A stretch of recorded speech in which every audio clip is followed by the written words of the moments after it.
It is Friday, so that means put your party hat on. Come on. We just need it for shade, really. Yeah. But they look pretty cool. And today, You look much cool. Well, I think I look cooler than you do.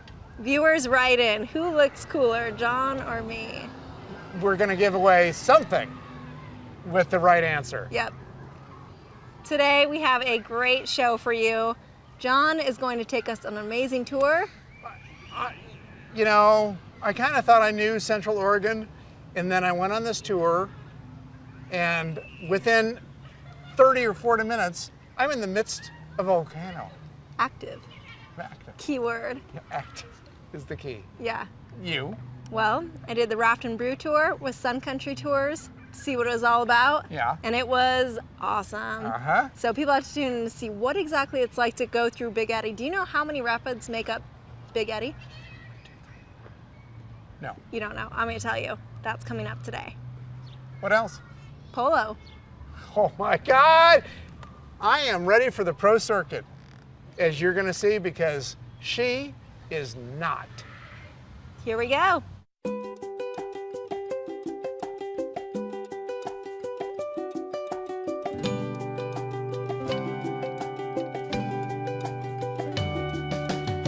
All right, it could be a summer blockbuster. Volcano, active, Central Oregon. I can't listen to you. My hat's going crazy. Continue. But I'm telling you, we went on this tour, and it was within an hour of where we left in downtown Bend. And I felt so humble. I felt so small when I looked at Mother Nature and what it's done over the course of eons. So here we go.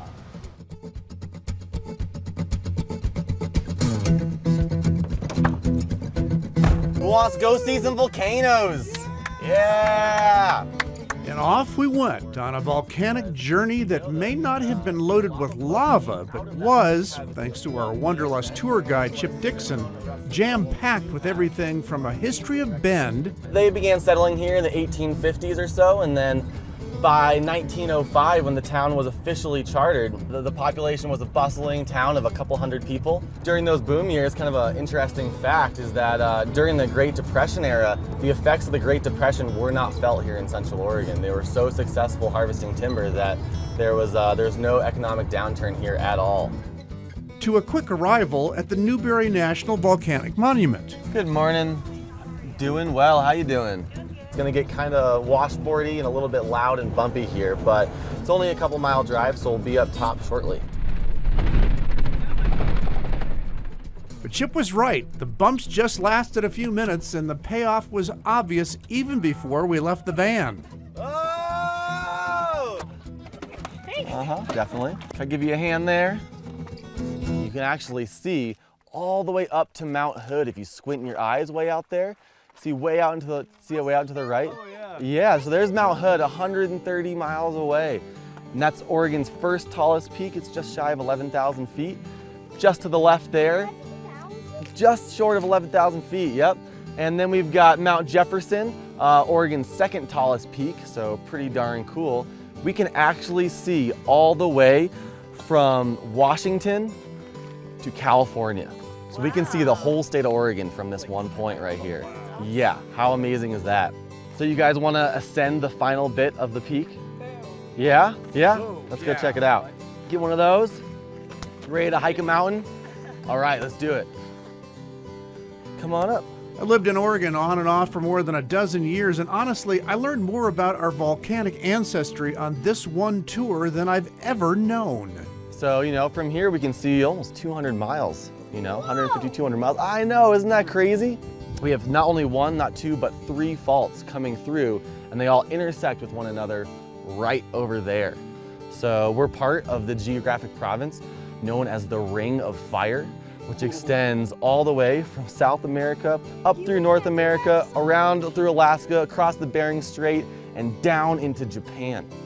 It's one thing to read about the Pacific Ring of Fire, but honestly, it's a whole different story when you're poised on a vista less than 40 minutes from Bend that shows you the power of geology.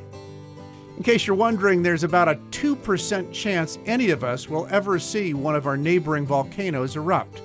So in the meantime, we get the chance to walk through the product of past volcanoes. Obsidian, which is volcanic glass, is one of the sharpest things on the planet.